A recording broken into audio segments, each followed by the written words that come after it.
A weird transition is happening right now. All of the blockchains that people actually care about, except for one, have now graduated to Gen 3. The filters that used to prevent us all from competing on the same metrics have all but dissolved by now. Either you're decentralized or you're not. Either your transaction fees are affordable or they're not. Either you can scale or you can't. You're secure or your blockchain lives in the robbery forest. Of course, these things aren't really binary. They're spectrums, and we can measure them with metrics like Nakamoto coefficients, minimum attack vectors, outputs per second. Yes, I said outputs per second, not transactions per second, dollars per transaction, and market cap per dollar stolen. Welcome to a brand new era in crypto where a lot of truths will be revealed, and we can just push forward now that there's no question about which blockchains actually do the job. Ready? Let's go.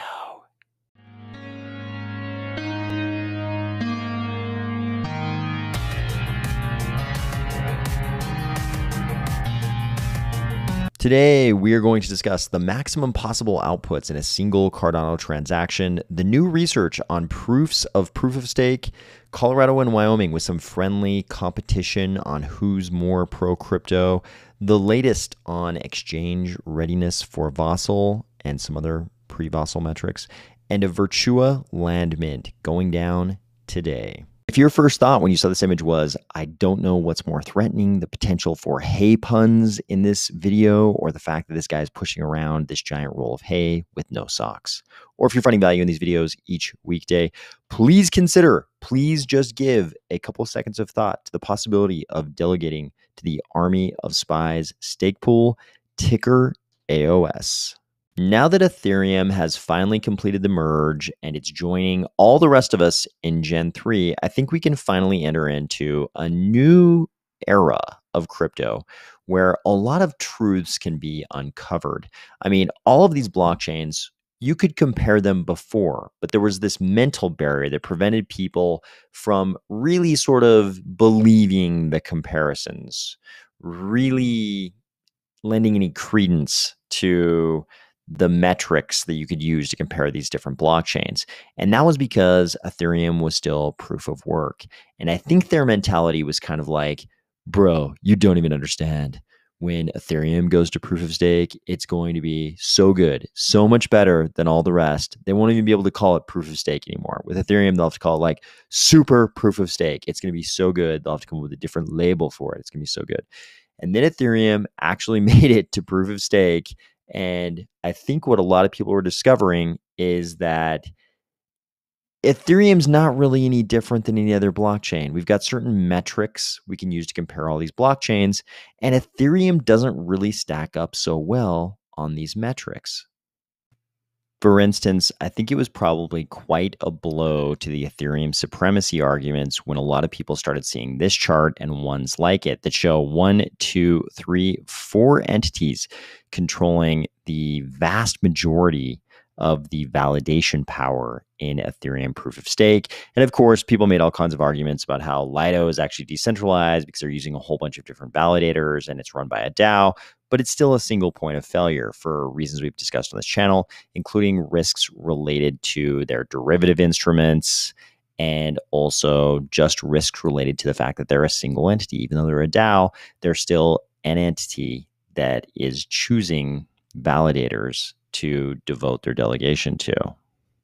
But you don't have to take my word for it at all. The Lido Ethereum liquid staking primer available on their website has a whole section called Section 6 just devoted to risks of using Lido. They say there's a smart contract security risk. They say users should investigate risks involved with Lido before engaging with it. Yep. There is an inherent risk that Lido could contain vulnerabilities or bugs, causing, among other things, the complete failure of Lido and or its parts. We can skip over these beacon chain risks because we're now post-merge. They say there's a DAO threshold key management risk. All Lido DAO staked Ether is held on distributedly managed accounts backed by a BLS-based M of N threshold scheme. However, there is still a non-zero probability of failure if at least N minus M plus 1 signatories lose their key shares, get hacked, or go rogue.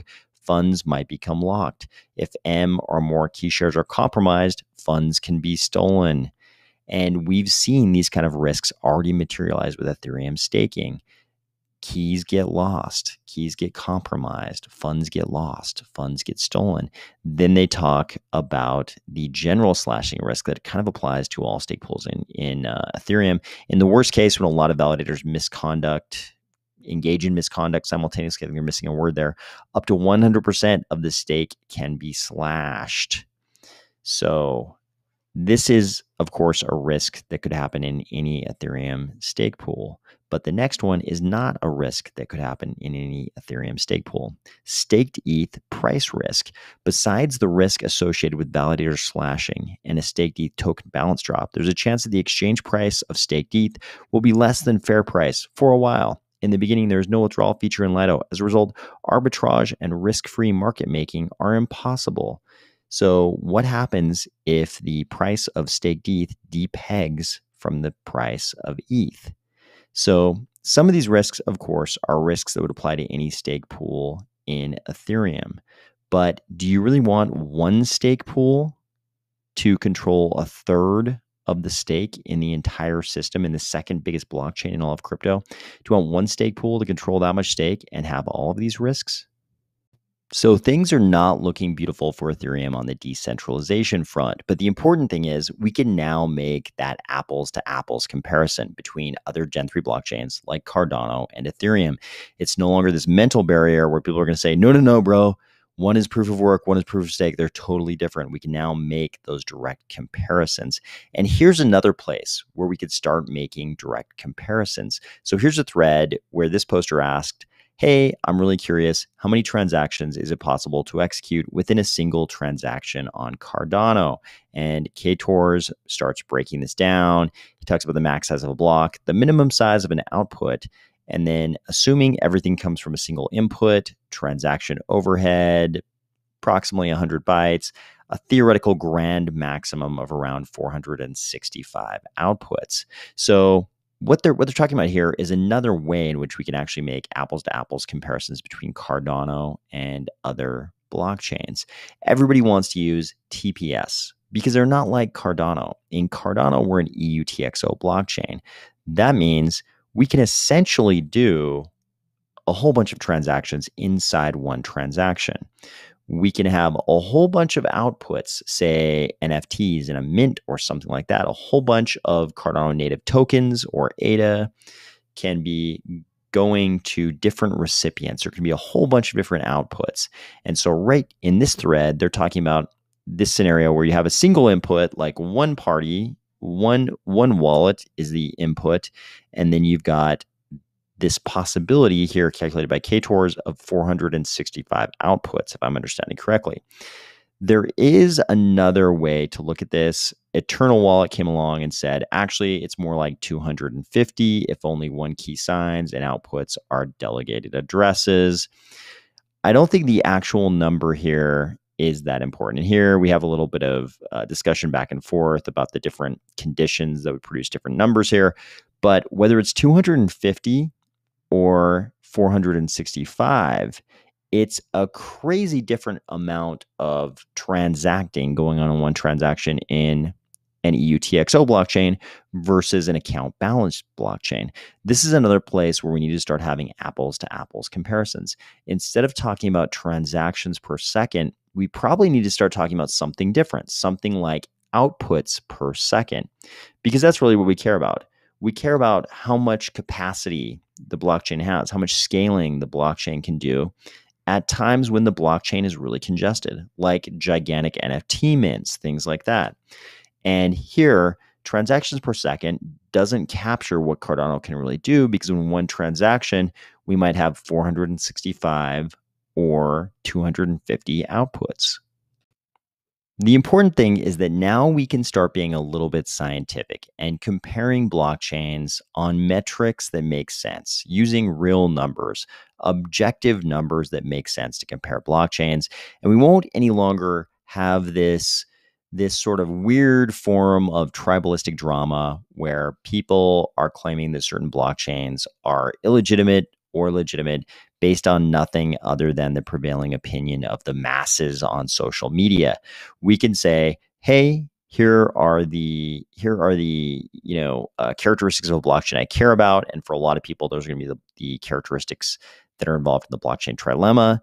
And we can now say whether a blockchain is making a legitimate go of it or not based on how they score on those metrics. And the second we start doing that, and not whatever it is we've been doing for the last, half decade or so, actually much longer than that, but especially the last half decade, then the entire crypto space can kind of start pushing forward. We can start pushing forward to make the technological progress that will actually lead to mainstream adoption of crypto, which might be more important than ever given the advance of central banks with their central bank digital currencies. It's probably important that the whole crypto space moves forward and gets to a place where the mainstream actually wants to use real decentralized blockchain cryptos, because if we don't, they might just all start using CBDCs. Maybe that's inevitable, but I think now's a great time for all of us to start pushing forward. Spend a little less time talking about all the weird tribalistic drama that's not really based on anything objective. I think we'll always have tribalism in crypto, and that's just fine. I actually don't think it's that bad, but I think when we're trying to push the whole space forward, and I think it's important we do that, we need to be super objective about which blockchains are legit, which ones are not legitimate, and that'll push everybody in the right direction. If we see that a certain blockchain is outpacing everyone else on a certain metric, we'll know something that looks like that might be the right direction to go in, and the entire crypto space can get better and actually attract that mainstream attention that I think we need to start garnering pretty soon here. Speaking of the whole space moving forward, this paper just came out. Proofs of proof of stake with sublinear complexity. I know, don't turn your brain off. I know very few people know what proofs of proof of stake with sublinear complexity are. That's not the important part. That's not the important part that you should focus on here. What they say in the abstract explains what they're talking about a little bit better. They say popular Ethereum wallets, for example, MetaMask, entrust centralized infrastructure providers, for example, Infura, to run the consensus client logic on their behalf.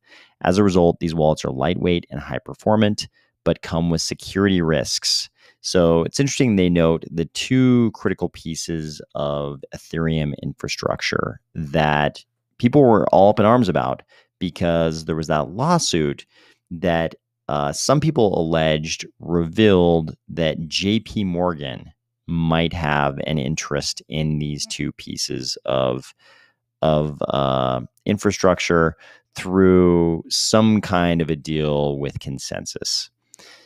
So, of course, people would be happy to find some way to create some level of non-reliance on these two pieces of infrastructure. And they say, so they're talking about the ways in which you basically have to trust this infrastructure. They say, on the other hand, light clients, which are not in popular use today, and here I think they meant to say full node clients.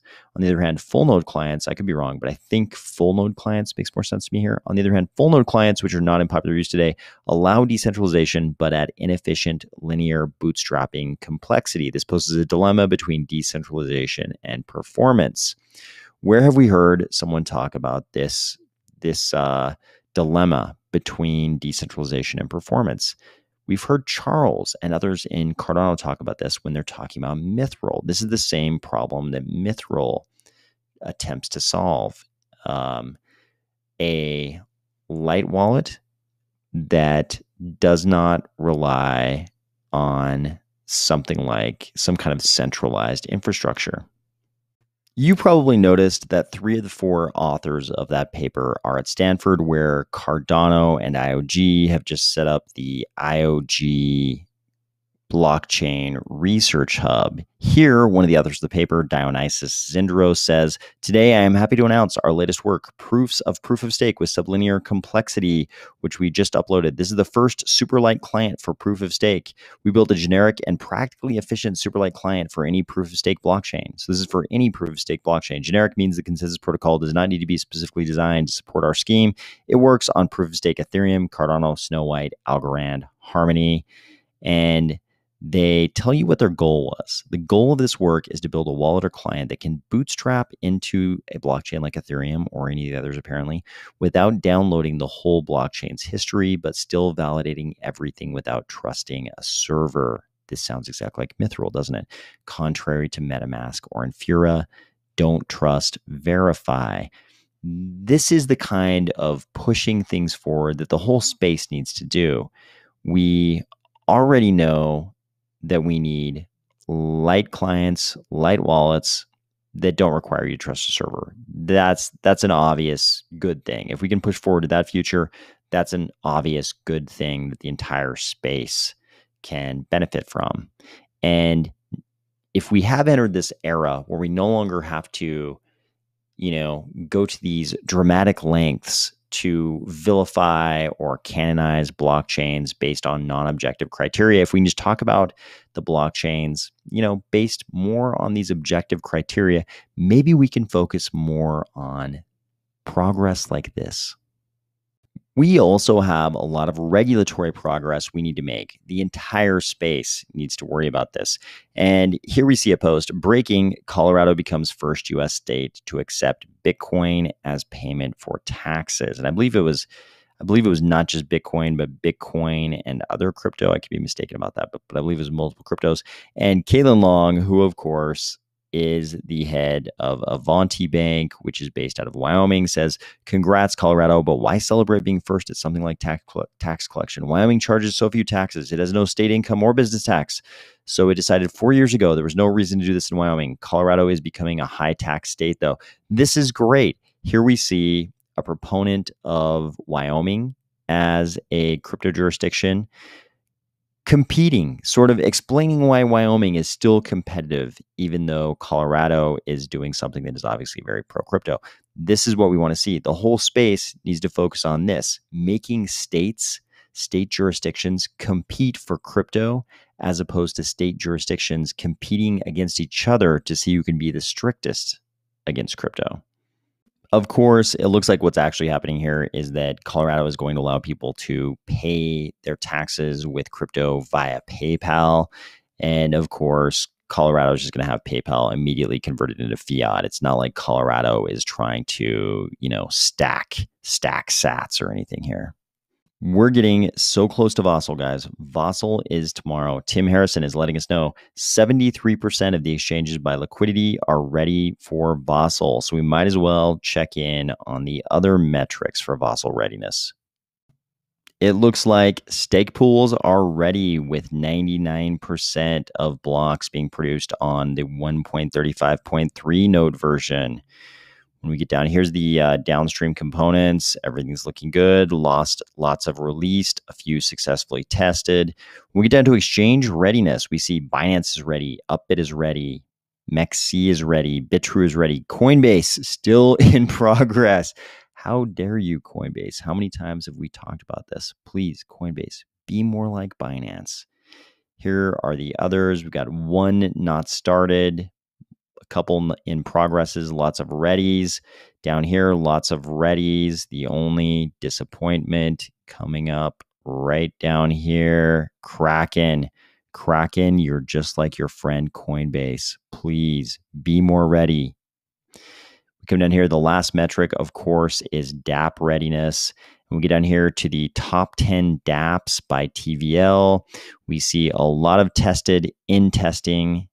And that's it. We don't have any testing not begun yet. So hopefully all of these dApps can finish up their testing very soon here, hopefully before Vasil, before the 22nd or shortly thereafter. But it's looking like we're in pretty good shape, guys. Finally, in metaverse news, it looks like Virtua will be opening back up their land mint today, the 21st of September at 4 p.m. UTC. So if you're interested in a medium Virtua parcel, today is the day for you. And it looks like they're going to give you a free airplane of some type. Not really an airplane, kind of like a space airplane of some type. The CAF is Cardano Air Force Shell Shock. Looks very space age. I have no idea how all this is going to work. I don't know if we're going to be in the metaverse and the dudes who have these are just gonna be like flying overhead. Like suddenly we'll see the space age aircraft fly over our heads. I have no idea how this is going to work, but I'm very interested to find out. I hope you're having a great week, and I'll talk to you tomorrow, which will be the 22nd, the day of Vasil.